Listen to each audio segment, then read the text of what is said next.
Doctor. Sarah Chen wiped the sweat from her forehead as she carefully brushed dirt away from the ancient stone tablet, the twin sons of Kepler 44 to be beat down on her back, making her work clothes stick to her skin.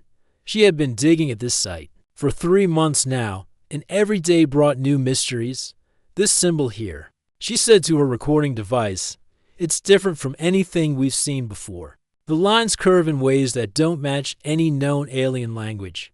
Sarah was a xenobiologist, someone who studied alien life forms. But lately, she had been spending more time as an archaeologist, digging up old ruins on distant planets.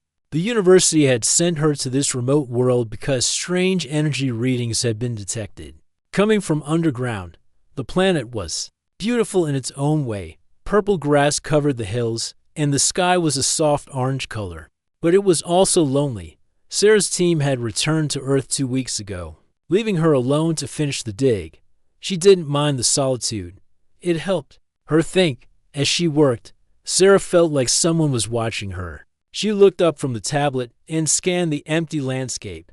Nothing moved except the purple grass in the wind. She shook her head and went back to work. Just your imagination, Sarah, she said to herself. But the feeling didn't go away. For days now, she had sensed invisible eyes following her every move. Her equipment sometimes picked up strange readings, like someone was using advanced technology nearby. But whenever she investigated, she found nothing. Sarah had always been curious about the unknown. As a child, she had collected bugs and studied them under a microscope in college. She had been the first to volunteer for any research project involving aliens. Now, at 32, she was one of the leading experts on alien cultures. The tablet she was working on was special. It was made of a material that shouldn't exist, a crystal. That was harder than diamond but lighter than glass. The symbols carved into it seemed to glow faintly in the afternoon light. Computer, begin translation protocol. Sarah said.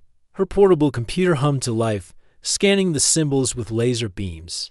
The translation software tried to match the markings with known alien languages, but came up empty. Translation failed. The computer announced, "A known language detected." Sarah sighed. This was the 4th tablet she had found, and none of them could be translated. Whatever civilization had lived here, they had left no trace in any database. As the sun began to set, Sarah packed up her tools. She walked back to her small research station, a prefabricated building that served as her home, laboratory, and communications center.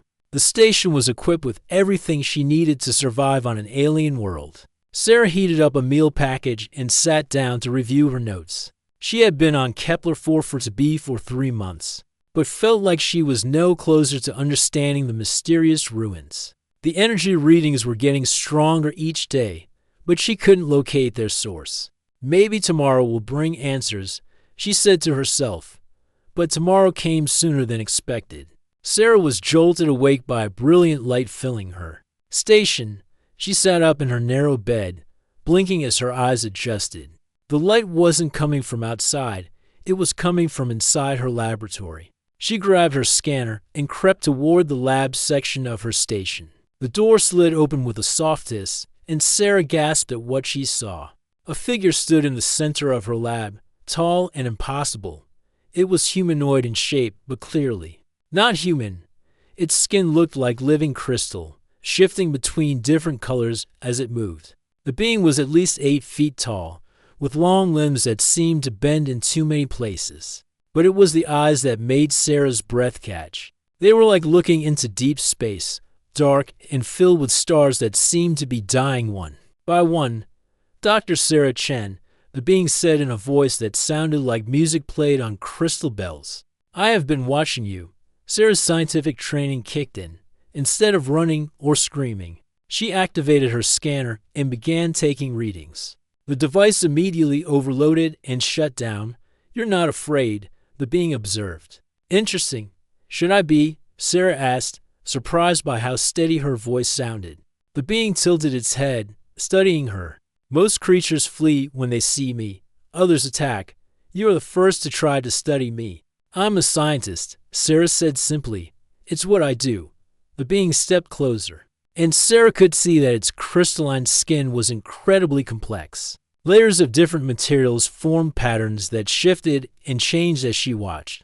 I know who you are, Dr. Chen. I know you have spent your life studying alien cultures.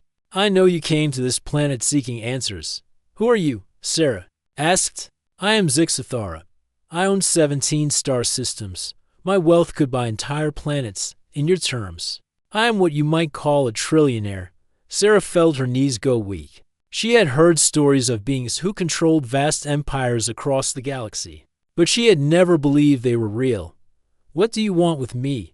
She managed to ask. Zixathara moved closer, and Sarah could see something in those star-filled eyes that she hadn't expected. Loneliness, deep, ancient loneliness that seemed to stretch across centuries. I want to make you an offer, Zixathara said. Marry me, and I will give you the galaxy. Sarah stared at the alien being, her mind racing. This had to be some kind of joke or test.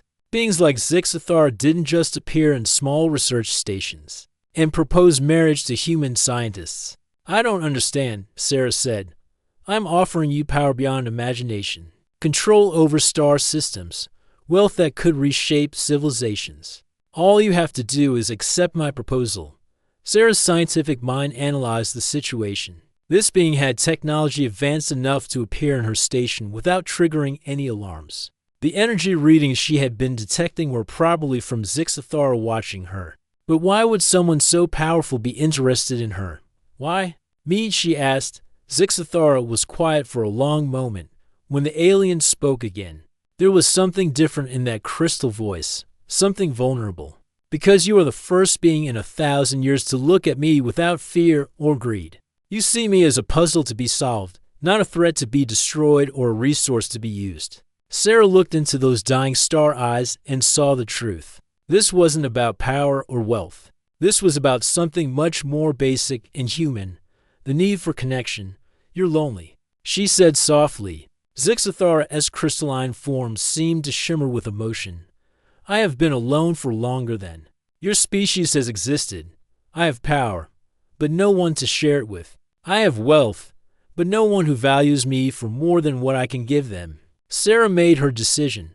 It wasn't logical or scientific. It was purely human, an act of compassion for a being who had everything except the one thing that mattered. I accept, she said. Zixathara stared at her in amazement. You accept, just like that? Just like that, Sarah confirmed. But I have one condition. Name it. I want to understand you, your species, your culture, your history. If we're going to do this, I want to know who I'm marrying. For the first time since appearing in her station, Zixathara smiled. It was like watching a star being born. Dr. Sarah Chen, the alien said, I believe you may be the most remarkable human I have ever encountered. Sarah smiled back. You haven't seen anything yet. Sarah had barely slept since accepting Zixathara's proposal 3 days ago. The alien had vanished after their conversation, leaving behind only a small crystal device that hummed with energy. When she touched it, a voice spoke directly into her mind, giving her instructions for the wedding ceremony. The ceremony will take place at the Galactic Center Station, the voice had said. Representatives from 1,000 species will attend. You will be transported in days. Sarah packed her few belongings with shaking hands. She was about to marry the most powerful being in the galaxy, and she had no idea what that really meant. Her scientific training told her to gather more data, but her heart told her she was doing the right thing. On the morning of the second day, a ship appeared above her research station. It was unlike anything Sarah had ever seen, a massive vessel that seemed to be made of the same crystalline material as Zixathara's skin. The ship landed without making a sound. Sarah walked aboard and found herself in a room that defied the laws of physics. The walls were transparent, showing the stars outside, but somehow she could breathe normally. Comfortable furniture had been arranged in the center of the room, clearly designed for human use. Welcome aboard, Dr. Chen, said a voice. Sarah turned to see a being that looked like a walking tree, with bark like skin and leaves instead of hair. I'm Groot High, Zixathara's advisor. We will reach the Galactic Center in 6 hours. The journey passed quickly. Sarah watched in amazement as they traveled through space at speeds that should have been impossible. They passed star systems and nebulae, each more beautiful than the last. Sarah realized she was seeing parts of the galaxy that humans had never even dreamed of. "Why is Zixathara doing this?" Sarah asked Groot High. The tree being was quiet for a moment. "My master has been alone for 2,000 years. Power and wealth cannot fill the emptiness in one's heart. Perhaps you humans understand this better than most species." When they arrived at the Galactic Center Station, Sarah's jaw dropped. The station was enormous, bigger than Earth's moon. It was built around a massive space dock that could hold thousands of ships. The structure glowed with soft light, and Sarah could see beings of every imaginable shape and size moving through transparent tubes that connected different sections. "This is incredible," Sarah whispered. "It is also dangerous," Groot High warned. "Not everyone is happy about this wedding.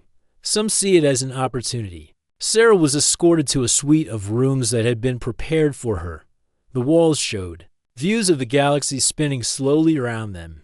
In the center of the main room stood a dress that took Sarah's breath away. It was made of fabric that seemed to contain actual stars, shifting and twinkling as she moved around it.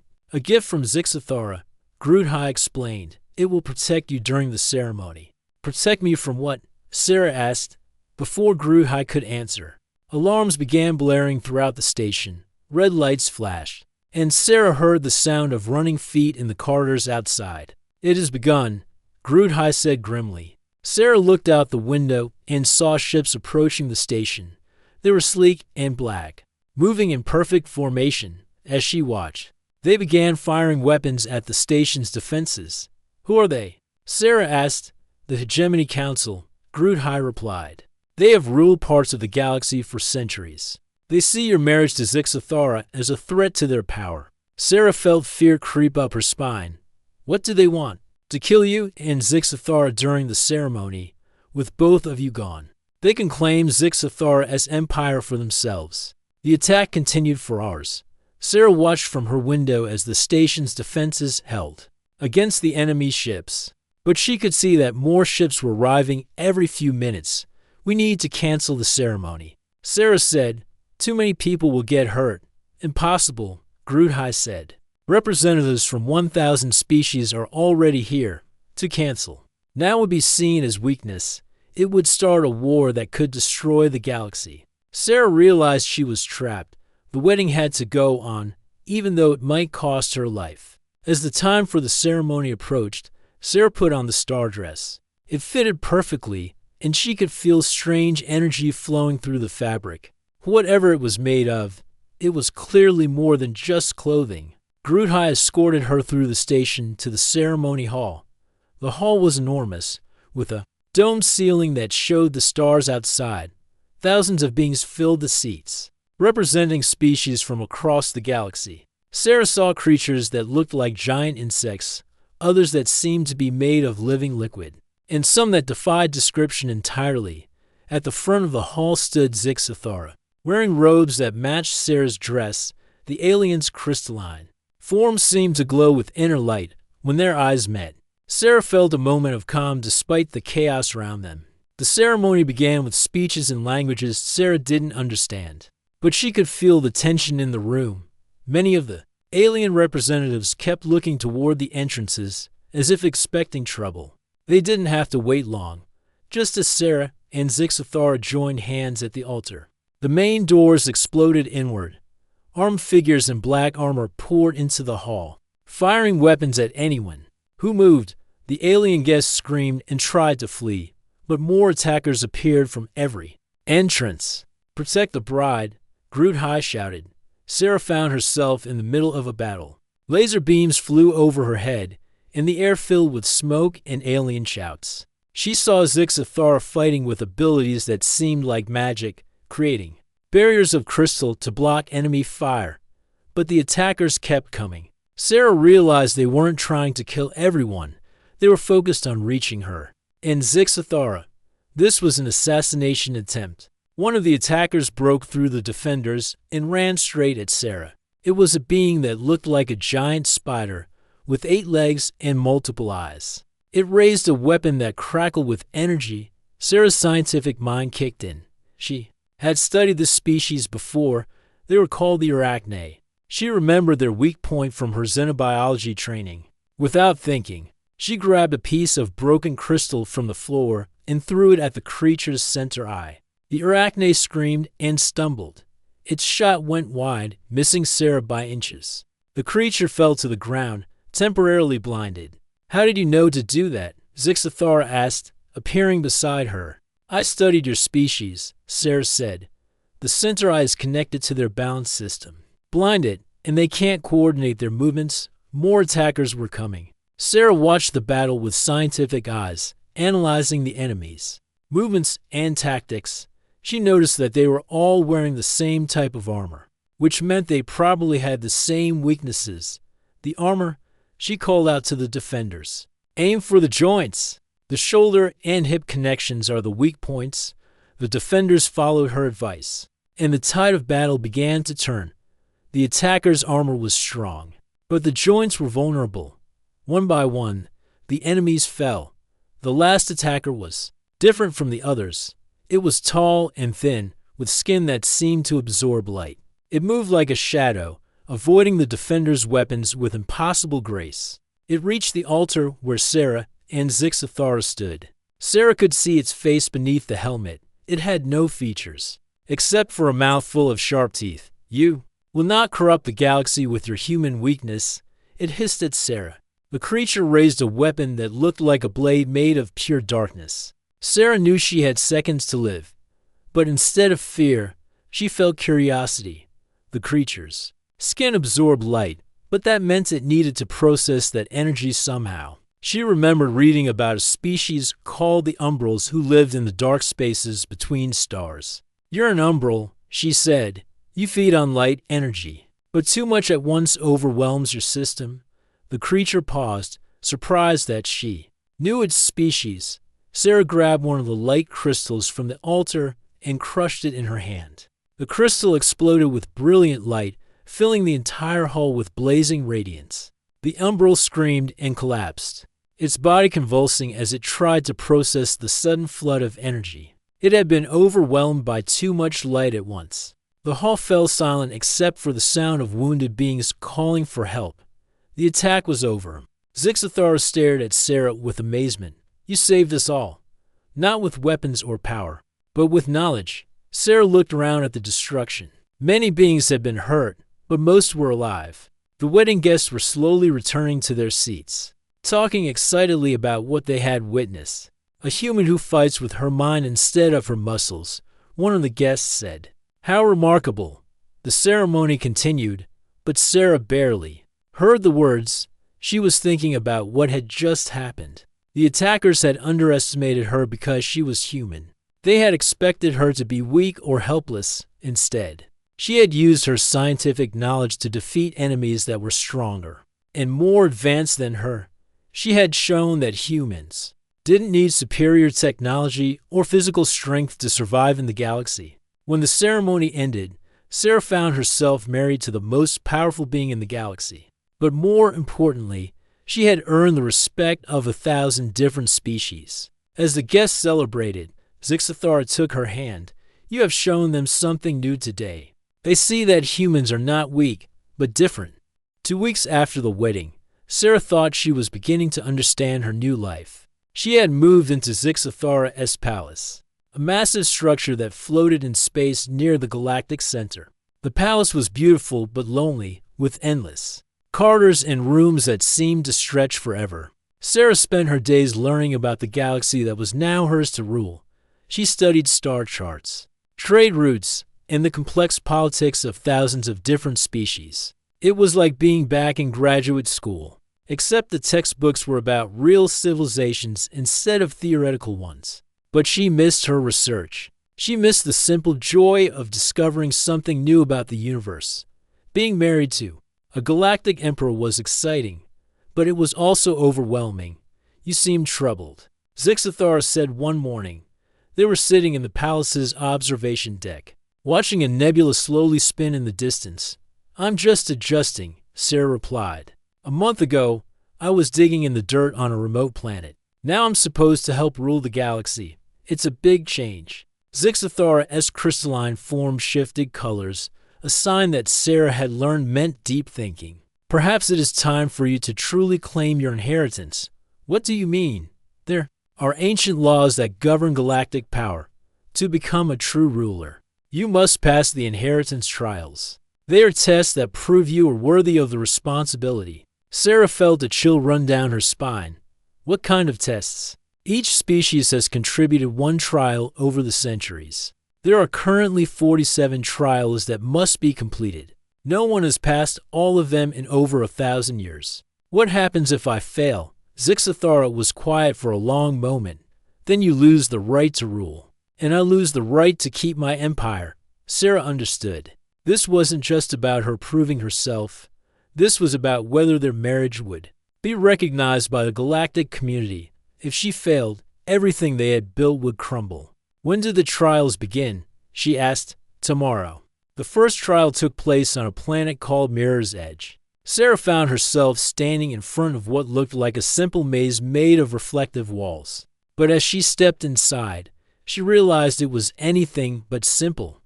The maze was infinite. Every turn led to another corridor, and every corridor was filled with mirrors that showed different versions of herself. Some mirrors showed her as a child, others as an old woman. Some showed her as a warrior, others as a coward. The maze of infinite mirrors announced a voice from somewhere above. "Find your way to the center, and you will pass the first trial." Sarah walked for hours, but every path seemed to lead her in circles. She began to understand that this wasn't a physical maze, it was a mental one. The mirrors were showing her all the different possibilities of who she could be. Other beings had failed this trial by trying to find the real Sarah among all the reflections. They had spent years searching for their true selves, becoming lost in the endless possibilities. But Sarah approached it differently. She stopped, walking, and looked at all the mirrors around her. She saw herself as a scientist, a wife, a leader, a frightened human far from home. She saw all the different aspects of her personality reflected back at her. "They're all real." She said out loud, "Every reflection is a part of who I am." The moment she spoke those words, the maze began to change. The mirrors stopped showing different versions of her and started showing the same image. Sarah as she was right now, accepting all parts of herself. A path opened in front of her, leading to the center of the maze. There, she found a simple crystal that glowed with warm light. When she touched it, she felt a sense of completeness that she had never experienced before. Trial 1 complete. The voice announced, "The human understands that identity is not singular, but multifaceted." The second trial took place on a world covered in eternal storms. Sarah found herself facing a creature that looked like a living tornado, with eyes that crackled with electricity. "I am the temporal guardian," the creature said in a voice like thunder. "I have stood watch over time itself for 10 million years. To pass this trial, you must defeat me in combat." Sarah looked at the massive creature and knew she couldn't win in a fight. The temporal guardian was made of pure energy, and she was just a human with no weapons or special powers. But as she watched the creature, she noticed something. Its form was constantly shifting, but there was a pattern to the changes. It was like watching a very complex dance that repeated itself every few minutes. "You're not really a guardian," Sarah said. "You're a prisoner." The creature stopped moving. "What did you say?" "You've been doing the same thing for 10 million years, standing in the same place, fighting the same fights, asking the same questions. You're not guarding time, you're trapped in it." The temporal guardian's form began to flicker. I don't understand." Sarah stepped closer, ignoring the energy crackling round the creature. "When was the last time you did something new? When was the last time you made a choice that wasn't part of your duty?" The creature's voice became smaller, more uncertain. I don't remember." "You don't have to fight me," Sarah said gently. "You can choose to do something different. You can choose to be free." The temporal guardian stared at her with eyes that suddenly seemed very old and very tired. "Free? I don't know how to be free." "Start small," Sarah suggested. "Choose to sit down instead of standing. Choose to speak quietly instead of loudly." Choose to help instead of fight. The creature slowly began to change. Its storm-like form settled into something more solid, more peaceful. For the first time in 10 million years, the temporal guardian chose to sit down. Thank you, it whispered. I had forgotten that I had choices. Trial to complete, the voice announced. The human understands that true strength comes from compassion, not conquest. The trials continued for days. Sarah faced challenges that tested every aspect of her character. She solved puzzles that had stumped the galaxy's greatest minds by thinking about them in entirely new ways. She turned enemies into allies by showing them kindness instead of defeating them with force. Each trial was designed to test a different quality: wisdom, courage, intelligence, leadership. But Sarah passed them all using the same basic approach. She treated each challenge as a problem to be understood rather than an enemy to be defeated. After completing the 35th trial, Sarah was exhausted but confident. She had proven that humans could succeed in the galaxy not through superior technology or physical strength, but through creativity, empathy, and the ability to see problems from new angles. But as she prepared for the 36th trial, Groot High appeared with troubling news. The remaining trials have been changed, he said. Someone has modified them. What do you mean? Sarah asked. The trials are supposed to test your worthiness to rule, but the last 12 trials have been altered. They're now designed to kill you. Sarah felt her blood run cold. Who would do that? We don't know, but whoever it is, they have access to the trial systems. They're trying to make sure you never complete the inheritance. Sarah realized she was walking into a trap. Someone didn't want her to become a true galactic ruler, and they were willing to kill her to prevent it. What do we do? She asked. We could stop the trials, Groot High suggested. Declare that you've proven yourself enough. Sarah shook her head. That would make me look weak, and it wouldn't solve the real problem. Someone out there sees me as a threat. So what do you suggest? Sarah smiled. The same smile she had worn when facing impossible research problems back on Earth. We spring the trap, but we do it on our terms. The 36th trial took place on a dead world covered in crystalline formations. Sarah knew this was where the real test would begin, not just of her abilities, but of her survival. As she entered the trial area, she could feel eyes watching her from the shadows. Whoever had modified the trials was here, waiting to see if their changes would be enough to eliminate the human who had dared to claim a place in galactic society. But Sarah had spent her entire life studying the unknown and finding ways to understand it. She had faced alien assassins, infinite mazes, and creatures of pure energy. She had proven that humans could succeed in the galaxy through intelligence and compassion. Now she would prove that they could also survive when others tried to destroy them. The crystalline formations around her began to glow with dangerous energy. Sarah could feel the trap closing around her, but she wasn't afraid. She had come too far to be stopped now. Come on then, she said to the hidden watchers. Let's see what you've got. The crystals exploded with deadly light, and Sarah's real test began. Not just a test of her worthiness to rule, but a test of her determination to survive in a galaxy that wasn't ready for human leadership. She had proven that humans could think differently, fight differently, and lead differently. Now she would prove that they could also refuse to be defeated, no matter what the odds. The inheritance war had begun, and Sarah Chen was ready to fight for her place in the galaxy. The crystalline formations around Sarah exploded with deadly energy, but something was wrong. The energy beams that should have killed her instead passed harmlessly through her body. Sarah realized she was no longer on the trial planet. She was somewhere else entirely. The dead world around her flickered and disappeared like a broken hologram. In its place, Sarah found herself standing in a vast chamber that seemed to exist between dimensions. The walls showed glimpses of different realities, stars being born, civilizations rising and falling, time itself flowing like a river. Impressive, said a familiar voice. Sarah turned to see Zixathar emerging from the shifting walls. But something was different about her alien spouse. The crystalline form looked dimmer, less vibrant than before. The star-filled eyes that had once shown loneliness now showed something much worse: desperation.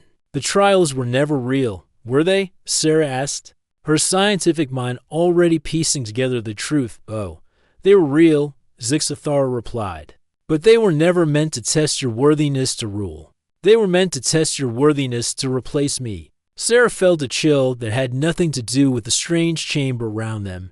Replace you? What are you talking about? Zixathara moved closer, and Sarah could see that the alien's crystalline body was showing cracks, like glass under enormous pressure.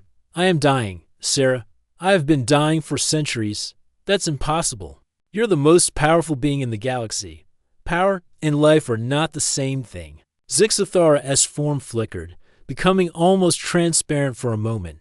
My species does not age naturally. We live forever, unless we consume the life force of other beings. Sarah's stomach turned as the horrible truth became clear. You're a parasite.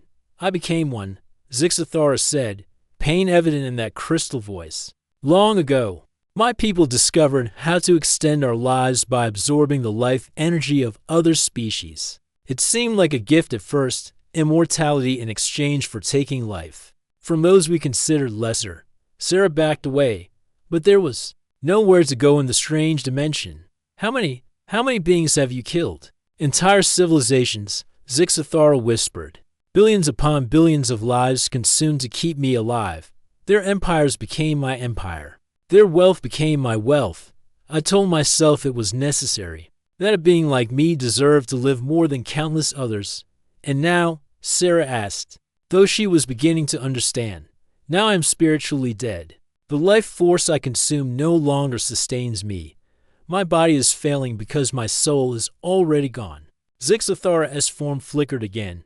I have perhaps days left before I fade away completely. Sarah tried to process what she was hearing. The being she had married, the one she had felt sorry for, was a mass murderer on a galactic scale. But looking at Zixathara now, she saw something that made her scientific mind work differently. You were young when it started, weren't you? She asked. Zixathara seemed surprised by the question. I was barely an adult by my species standards, barely 1,000 years old, and you were alone. My people were destroyed by a plague. I was the only survivor. When I discovered the life-draining ability, I told myself I was preserving our legacy. I told myself I deserved to live, because I was the last of my kind. Sarah saw the truth that Zixathara couldn't see. You weren't evil. You were a scared child who gained too much power too quickly, and made terrible choices trying to survive. Does it matter? Zixathara asked bitterly. The result is the same. Billions are dead because of me. It matters because it means you can still choose to be different. Sarah stepped closer to the failing alien. That's why you chose me, isn't it? You weren't looking for a spouse. You were looking for someone pure enough to inherit your empire, without being corrupted by it. Zixathara's star-filled eyes widened. How did you know? Because I understand you now. You've been alone for so long that you forgot how to connect with others. You built an empire, but you never learned how to build relationships. When you saw me studying those ruins, you saw someone who was curious about the universe without wanting to dominate it. You were supposed to take my power and use it better than I did, Zixathara admitted. I thought if I found someone genuinely good, they could rule the galaxy with wisdom instead of fear. Sarah felt a mix of anger and pity. So this was all manipulation, the marriage, the trials, everything. It started that way, Zixathara said.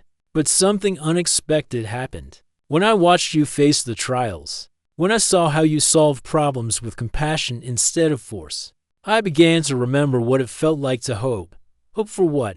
Hope that maybe, somehow, I could be forgiven.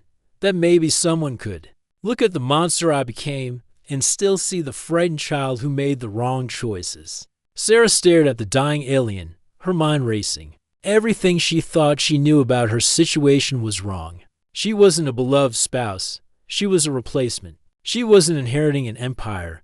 She was being given the burden of cleaning up someone else's crimes.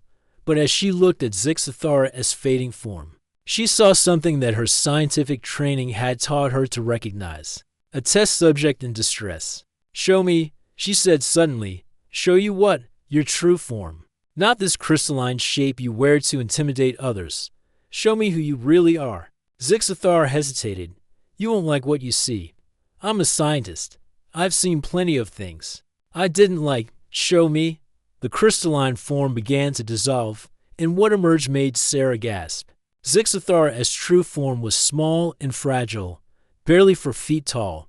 The being looked almost human, with pale skin and large eyes that held millennia of sadness. It was like looking at a child who had been carrying an impossible burden for far too long.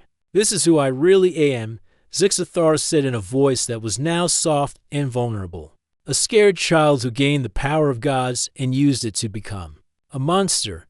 Sarah felt her anger melting away. This wasn't the galactic tyrant she had imagined. This was a being who had been alone for so long that they had forgotten how to be anything other than afraid. You don't have to die, Sarah said. There is no cure for what I am. Maybe not a cure. Sarah agreed, but there might be a treatment. Zixathar looked up with desperate hope. What do you mean? Sarah's mind was working at full speed, approaching the problem like any other scientific challenge. You said you consume life force to survive. But what if there was a way to give back more life than you take? What if instead of being a parasite, you could become symbiotic? That's impossible. Is it? You've spent centuries taking life from others. What if we found a way for you to give life instead? To heal instead of harm? Zixathar stared at her. You would help me after everything I've told you? Sarah knelt down so she was at eye level with the small alien. I married you, remember? For better or worse. And right now, you need help more than punishment. I don't deserve your forgiveness. Forgiveness isn't about what you deserve, Sarah said. It's about what you choose to do next. You can spend your last days feeling guilty about the past, or you can spend them trying to make the future better. Zixathar's large eyes filled with tears that looked like liquid starlight. I don't know how to be good. Then learn. That's what humans do. We learn. We make mistakes. We fail. We hurt people we care about. But we also get up and try to do better. And if I can't change? If the monster I became is all that's left, Sarah smiled. The same gentle smile she had given to frightened animals during her research. Then I'll help you learn to be human. Instead, we're very good at being flawed and still finding ways to care about each other. For the first time since Sarah had met her, Zixathar smiled back. It was a small, uncertain smile, but it was real. Dr. Sarah Chen, the alien, said, I think you may be the most remarkable being in the galaxy. Just wait until you see what humans can do when we work together, Sarah replied. We're going to save you, Zixathara, and then we're going to save the galaxy from the mess you made of it. Is that a promise? That's a fact. I'm a scientist. Remember, I don't make promises. I find solutions, Zixathara laughed. A sound like wind chimes in a gentle breeze. Then let's find a solution together, Sarah nodded, already planning their next steps. She had come to the galaxy as a scientist studying alien cultures. Now she was going to become something new, a healer working to cure the deepest wounds in galactic civilization. The truth had been unveiled, but instead of destroying her hope, it had given her purpose. She wasn't just married to a galactic emperor, she was partnered with a being who needed to learn how to live again. And Sarah Chen had never met a problem she couldn't solve. 3 months had passed since Sarah learned the truth about Zixathara. During that time, they had worked together on the most ambitious project in galactic history, what Sarah called the Great Redistribution. Are you sure about this? Zixathara asked, looking smaller and more fragile than ever. They were standing in the command center of the palace, surrounded by star maps showing every system in the Empire. Red markers indicated worlds that would be returned to their original inhabitants. I'm sure, Sarah said, checking her calculations one more time. We've identified the home worlds of 847 civilizations that were destroyed. Most of these planets have been empty for centuries. We can give them back. But the wealth, the resources, without them, the empire will collapse, Sarah smiled. That's the point. Empires built on conquest and slavery always collapse eventually. We're just choosing to do it on our terms. The plan was radical. Instead of ruling the galaxy through fear and control, Sarah wanted to transform Zixathara as empire into something completely new. a democratic federation where each species could govern itself, but the real challenge wasn't political. It was medical. The procedure will be dangerous, Dr. Kethlin warned. The alien physician looked like a walking flower, with petals instead of hair and a face that could express complex emotions through color changes. We've never attempted anything like this before. They were in the palace's medical wing, preparing for the most important operation in galactic history. Sarah had spent weeks working with doctors from dozens of species to develop a treatment for Zixathara's condition. Explain it to me one more time, Zixathara said, their small form almost lost in the medical chair. Sarah took her spouse's hand. Over the months, she had grown genuinely fond of the being who had once terrified her. Beneath the layers of guilt and fear, Zixathara was curious, intelligent, and desperately wanting to do better. Your body has been storing life energy for centuries, Sarah explained. That energy is keeping you alive, but it's also poisoning you spiritually. We're going to reverse the process. Instead of keeping the energy, you're going to give it back. All of it, every bit of life. Force you've taken over the centuries will be returned to the galaxy. It won't bring back the dead, but it will strengthen the living. Worlds that have been dying will bloom again. Species on the edge of extinction will recover. Dr. Kethlin, petals shifted to a worried blue color. The shock might kill you, Zixathara. Your body has depended on that energy for so long that releasing it could cause complete system failure. And if I don't do it, Zixathara asked, you die anyway, Sarah said gently, but slowly, and in pain, and without fixing any of the damage you've caused. Zixathara nodded. Then we proceed. The operation took place in a special chamber that Sarah had designed. The walls were covered with crystals that could channel and redirect energy. Representatives from every major species in the galaxy watched through protective barriers. They wanted to witness this historic moment. Sarah stood beside the medical table, holding Zixathara's hand. Remember, you're not dying. You're being reborn. I'm scared, Zixathara whispered. That's okay. Being scared means you're still alive. And after this, you'll be more alive than you've been in centuries. Dr. Kethlin activated the energy extraction device. Immediately, the chamber filled with light as centuries of stored life force began flowing out of Zixathara's body. The alien's form convulsed, and the monitors showed vital signs fluctuating wildly. But something beautiful was happening. The energy didn't just dissipate, it formed patterns in the air, like memories of all the lives that had been taken. Sarah could see glimpses of the civilizations that had been destroyed, their art and culture and dreams preserved in the energy itself. It's working, Dr. Kethlin announced. The energy is returning to its sources across the galaxy. Through the chamber's windows, Sarah could see the effect immediately. The palace's gardens, which had been artificial and sterile, suddenly burst into bloom with plants from 1,000 different worlds. In the distance, the space around the galactic center began to shimmer with new light as dead systems came back to life. But Zixathara was dying. The alien's form was becoming translucent, fading away as the life energy left their body. The monitors showed critical levels across all systems. Sarah, Zixathara gasped. I can feel them. All the beings I hurt, they're forgiving me. Stay with me, Sarah urged. The procedure isn't finished yet. Dr. Kethlin was working frantically, trying to stabilize Zixathara's vital signs. But the alien's body was shutting down, no longer able to function without the stolen energy that had sustained it for so long. I don't think they're going to make it, the doctor said quietly. Sarah refused to accept that. She had come too far, learned too much, to lose her partner now. There has to be something else we can do. That's when she remembered something from her early research, a theory about energy sharing between different species. It was experimental, dangerous, and had never been tested. Dr. Kethlin, can you reverse the energy flow? What do you mean? Instead of taking energy from others, what if Zixathara could receive it? What if we could share our life force with them? The doctor's petals turned bright yellow with excitement. Theoretically possible, but it would require volunteers from multiple species, and there's no guarantee it would work. Sarah turned to the observation windows. "I need volunteers," she announced through the communication system. "Anyone willing to share a small portion of their life energy to save Zixathara." The response was immediate. Beings who had once been enemies of the Empire, species that had suffered under Zixathara's rule, began stepping forward to volunteer. "Why?" Zixathara asked weakly. "Why would they help me?" "Because humans aren't the only species capable of forgiveness," Sarah said.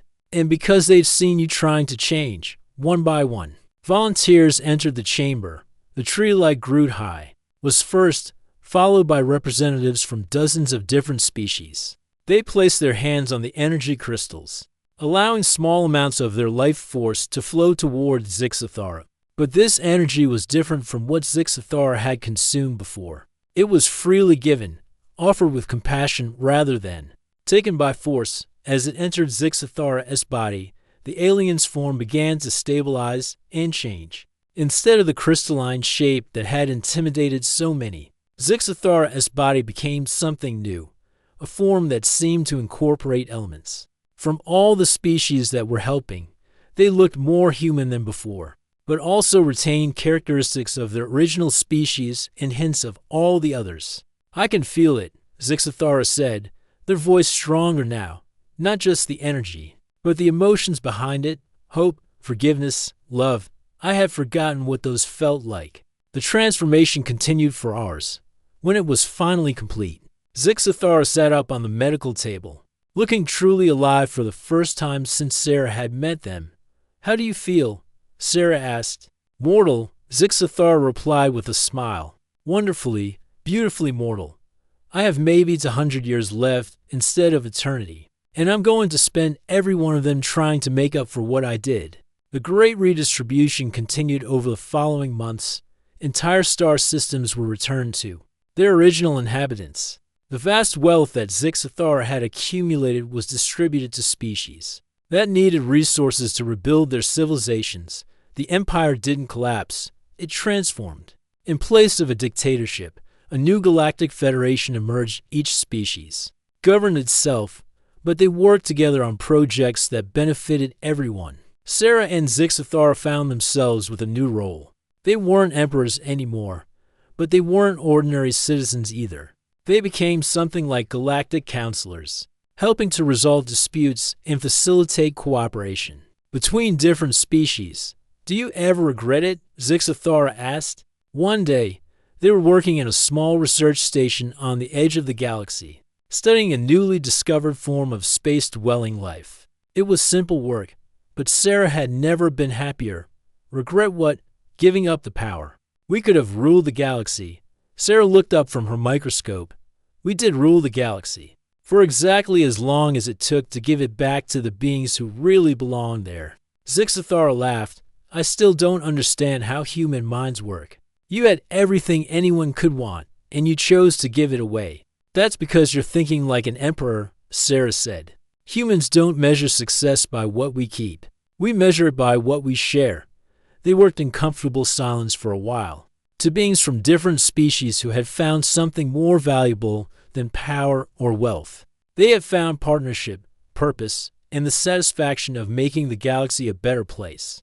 As the years passed, their story became legend. Beings across the galaxy told tales of the human scientist who married an alien emperor and taught an entire civilization about forgiveness. Children from 1,000 different species learned about the day when the galaxy chose compassion over conquest.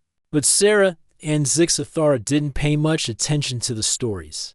They were too busy exploring the universe together, discovering new forms of life and finding new ways to help the galactic community grow and thrive. In the end, Sarah had kept her promise. She had solved the problem of Zixathara's condition and found a way to heal the galaxy's deepest